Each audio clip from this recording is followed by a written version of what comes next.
नमस्कार मित्रांनो, मी स्वाती तोरसेकर एशा पृथ्वीमध्ये तुमचं स्वागत करते.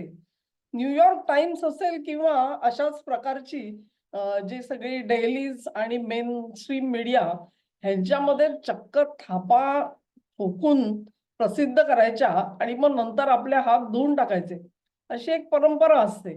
त्याच परंपरेला जागून न्यूयॉर्क टाइम्सने आणखी एक बातमी दिलेली आहे. तिचाच आज पाठपुरावा करतो आहोत आपण. आधी मी स्क्रीन शेअर करते आणि ती बातमी काय आहे ती तुम्हाला दाखवायचा प्रयत्न करते.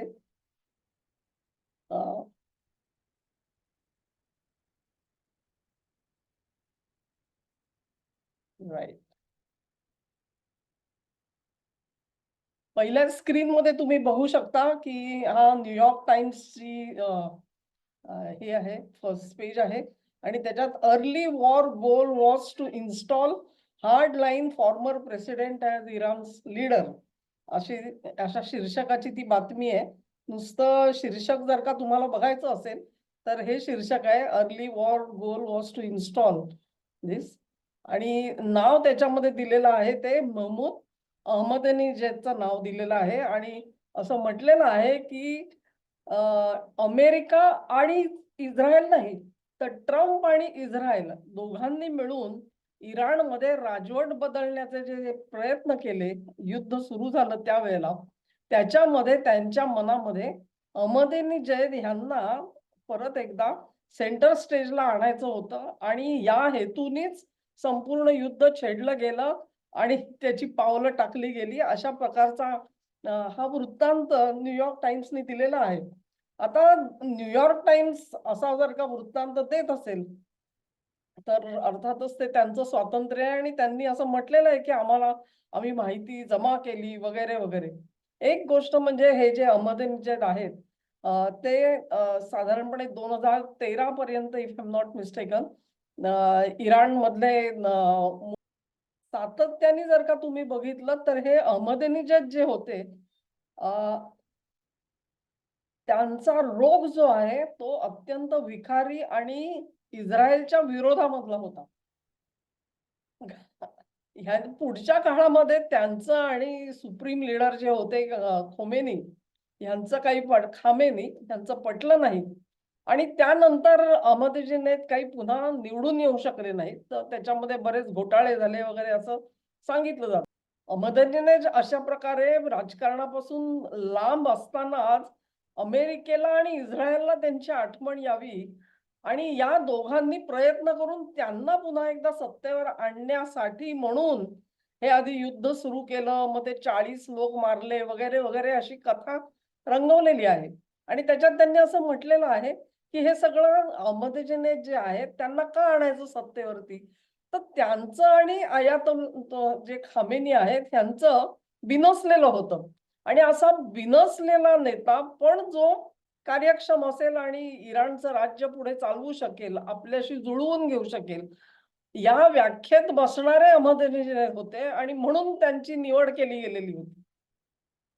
ही एक थिअरी मांडली गेलेली आहे आणि त्यात त्यांनी म्हटलेलं आहे, की अहमदीनेजाद जे आहेत ते त्यांचं जे बिनसलेलं होतं त्याच्यामुळे त्यांना नजरकैदेत ठेवलेलं होतं.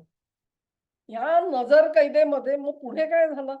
तर ज्या दिवशी तो पहिला हल्ला झाला आणि इराणचं सगळं नेतृत्व गारद झालं त्याच्यामध्ये 40च्या 40 सुप्रीम नेते त्यांचे मारले गेले. त्याच दिवशी अहमदीनेजाद ह्यांच्या घरावर सुद्धा हल्ला झाला. अ, ही बातमी तुम्ही सुद्धा बघितली असेल, मी सुद्धा बघितलेली होती तेव्हा. आणि त्याच्यामध्ये ते घर सगळं जमीनदोस्त झालेलं सुद्धा आपल्याला दाखवलं गेलेलं होतं. आता न्यूयॉर्क टाइम्स असं म्हणतो, की हा जो मूळ हल्ला आहे, तो हल्ला अहमदीनेजादच्या घरावरती झालेला नव्हता, म्हणजे सुरुवातीचा हल्ला. त्यांनी काय केलं, तर सुरुवातीला घराजवळ IRGCची एक पोस्ट होती. म्हणजे त्या पोस्टमध्ये जवळ-जवळ 40 सुरक्षा कर्मचारी असायचे. अहमदीनेजाद यांच्यावरती नजर ठेवण्यासाठी म्हणून बसवलेले हे शिपाई पहारेकरी होते. त्यांना नजरकैदेत ठेवलेलं होतं, म्हणजे ते स्वतःच्या घरात राहत होते. परंतु घरातून बाहेर पडण्याची त्यांना अनुज्ञा नव्हती. आणि पहिला हल्ला जो झाला त्याच्यामध्ये ते पहिले 40 सुरक्षाकर्मी मारले गेले. त्यानंतर अहमदीनेजाद यांच्या लक्षात आलं, की आता आपण बाहेर पडू शकतो, किंबहुना आपली सुटका करण्यासाठी म्हणूनच हा हल्ला केला गेलेला आहे. ते संधी साधून अहमदने तिथून बाहेर पडले, आपल्या कुटुंबासकट बाहेर पडले आणि आजतागायत ते कुठे गेलेले आहेत त्याचा ठावा ठिकाणा लागलेला नाहीये. ते तिथून सुखरूप बाहेर पडल्यानंतर मग म्हणे बॉम्ब हल्ले झाले आणि त्याच्यामध्ये ते घर अखेर जमीनदोस्त झालं. म्हणजे तुम्हाला कुठेही शंकेला वाव नाही, की ते आता जिवंत आहेत असं कोणालाही वाटू नये आणि त्या दरम्यान त्यांना एका सुरक्षित स्थळी हलवण्यात आलं. अशी ही थिअरी तयार केली गेलेली आहे. आता ही थिअरी मी का म्हणते, ते पुन्हा एकदा आपण थोडंसं स्क्रीन शेअर करूया. कारण स्क्रीन शेअर केला तर त्यातली मजा कळेल तुम्हाला आणि त्याच्यामध्ये हे जे आर्टिकल आहे, ते आर्टिकल काय म्हणतं ते बघू आपण त्याच्याबद्दल. तर पहिली गोष्ट म्हणजे त्यांनी काय म्हटलंय बघा, नजर कैदेतला माणूस आहे बरं का. नजर कैदेतला माणूस ते म्हणतात 2023 साली ते ग्वाटेमालाला गेले. नंतर 24 आणि 25 मध्ये म्हणजे ते दोनदा हंगरीला गेले. ह्या दोन्ही ट्रिप्सचं डिटेल वर्णन हे न्यू लाईन्स मॅगझिन मध्ये आलेलं आहे, असं न्यूयॉर्क टाइम्स म्हणतं. हंगरी कशासाठी? तर हंगरीचे जे नेते व्हिक्टर ऑर्बान, सध्या त्यांचा जो पराभव झाला आणि तिकडे नवे नेते सत्तेवरती आलेले आहेत. तर हे व्हिक्टर ऑर्बान आणि इस्रायलचं अत्यंत सख्य होतं असं हे सांगतात. ऑर्बाननी अनेक वेळेला नेतान्याहूंची बाजू घेतलेली आहे आणि मग हंगरीला हे गेलेले होते. त्या हंगरीला नमदने गेले म्हणजेच कुठेतरी इस्रायलचा आणि त्यांचा संपर्क झाला असावा आणि एक काहीतरी सामंजस्य त्यांच्यामध्ये असावं, अशा पद्धतीचा आरोप करता यावा असं हे लिहिलं गेलेलं आहे. त्या गंमत मला सांगा आणि त्यानंतर मग ते कसे हंगरीची राजधानी बुडापेस्टमध्ये गेले. नुकताच म्हणजे इस्रायलचा हल्ला सुरू झाला त्याच्या अगोदरच थोडे ते गेले आणि परतलेले होते. मग युद्ध कसं सुरू झालं वगैरे वगैरे आणि त्याच्यामध्ये त्यांनी ते वर्णन दिलेलं आहे, तुम्ही इथे वाचू शकता. मला तुम्ही सांगा की जो माणूस नजर कैदेमध्ये आहे, ज्याच्यावर देखरेख ठेवण्यासाठी IRGCने तिथे एक खास चौकी उभारलेली आहे, तिथे 40 सैनिक तैनात होते, त्यांनी कुठे पळून जाऊ नये म्हणून. हा सगळा पहारा तोडून ते 3 वेळा बाहेर पडले. म्हणजे एकदा ते ग्वाटेमालाला गेले, दोनदा ते हंगरीला गेले आणि ते देशाबाहेर गेले चक्क आणि इथल्या राजवटीला काहीही सुगावा लागला नाही. म्हणजे ज्या राजवटीशी त्यांचं बिनसलेलं आहे आणि जी राजवट जुलमी आहे, निर्दयपणे भरडून काढते लोकांना, विरोधकांना, त्या राजवटीच्या नाकावर टिचून हे म्हणे 3 वेळा परदेशात जाऊन आले आणि त्याची वर्णनं सुद्धा काही मॅगझिन्सनी छापलेली आहेत. आहे की नाही तुम्ही मला सांगा ह्याच्यापेक्षा म्हणजे धुरंधर सुद्धा मागे पडेल असं वर्णन न्यूयॉर्क टाइम्सने या सगळ्याचं केलेलं दिसतंय. ह्याच्यावरती विश्वास कोण ठेवेल मला सांगा? Isn't it a laughable matter की आपण काय लिहितोय, कसं लिहितोय, कुठेतरी काहीतरी कुठेतरी ते ठिगळं जोडायची आणि एक स्टोरी तयार करायची असा प्रयत्न आहे. आणखी त्यांनी काय लिहिलंय बघा. हेच केवळ म्हणून ते थांबलेले नाहीयेत. अटलांटिक नावाचं जे एक मासिक आहे, मार्चमध्ये त्यांनी असं सांगितलेलं होतं, की ज्यावेळी तो हल्ला झाला त्याच्यानंतर त्यांचे जे निकटवर्ती आहेत त्यांनी रिपोर्टर्सना असं सांगितलं, की हा जणू काही एक जेल ब्रेक सारखा हल्ला होता. म्हणजे तुरुंगातून माझी सुटका करण्यासाठी म्हणून मला संधी दिली इस्रायल आणि अमेरिकेने हा हल्ला करून. असं अहमदीनेजाद जे आहेत प्रेसिडेंट त्यांनी त्या मॅगझिनशी बोलताना सांगितलं. त्याच आर्टिकलमध्ये त्यांनी असं म्हटलं, की त्यांच्या सोबत काम करणारा जो एक असोसिएट होता, त्यांनी असं सांगितलं, की it was an attempt to free him. माझी मुक्तता करण्यासाठी हा हल्ला केला गेला, असं त्यांचा निकटवर्ती जो आहे, त्यांच्यासोबत काम करणारा सहकारी, त्यांनी अटलांटिक या मासिकाला सांगितलं. तेव्हा हे सगळं कसं केलेलं आहे बघा, हे आर्टिकल आहे. हे आर्टिकल आलं न्यूयॉर्क टाइम्समध्ये आणि आज तुम्ही बघाल की धो धो धो धो बातम्यांचा पाऊस पडलेला आहे ह्याच्यावरती आधारित, या बातमीवरती आधारित, की बघा काय झालं, कसं झालं, अहमदीनेजादला प्रमुख करणार होते, अमुक करणार होते, तमुक करणार होते. तेव्हा त्यातली फॅलसी तर मी तुम्हाला दाखवून दिली. आता हे अहमदनगर कुठे आहेत आता हे कोणालाच माहिती नाहीये. एक काही ते जेव्हा युद्ध सुरू झालं त्याच्यानंतर काही ट्वीट्स मी बघितलेली होती. इराण मधल्या काही इन्सायडर्स असतील किंवा त्यांच्या संपर्कातले लोक असतील, त्यांनी सांगितलेलं, की अहमदनगर तर आम्ही तेहरानच्या रस्त्यावरती फिरताना बघितलं.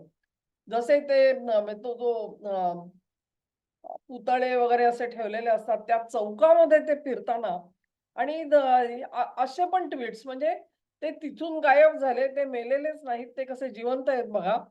म्हणूनही लोक ट्वीट्स करत होते. या सगळ्याचा मथित अर्थ काय आहे? आणि हे सगळं प्रकरण काय आहे लक्षात घ्या. म्हणजे अशी स्टोरी निर्माण केली, की इस्रायल आणि अमेरिकेला राजवट जी बदलायची होती त्यांना मदतीनेला प्रमुख करायचं होतं. तिथे परत एकदा इराणची सत्ता त्यांच्या हाती सोपवायची होती आणि त्यासाठी हे सगळं केलं गेलं. पण प्रत्यक्षामध्ये मग नंतर काय झालं तर म्हणे नाही ते सगळं बघितल्यानंतर त्यांचा सुद्धा हिरमोड झाला आणि ते अत्यंत निराश झाले.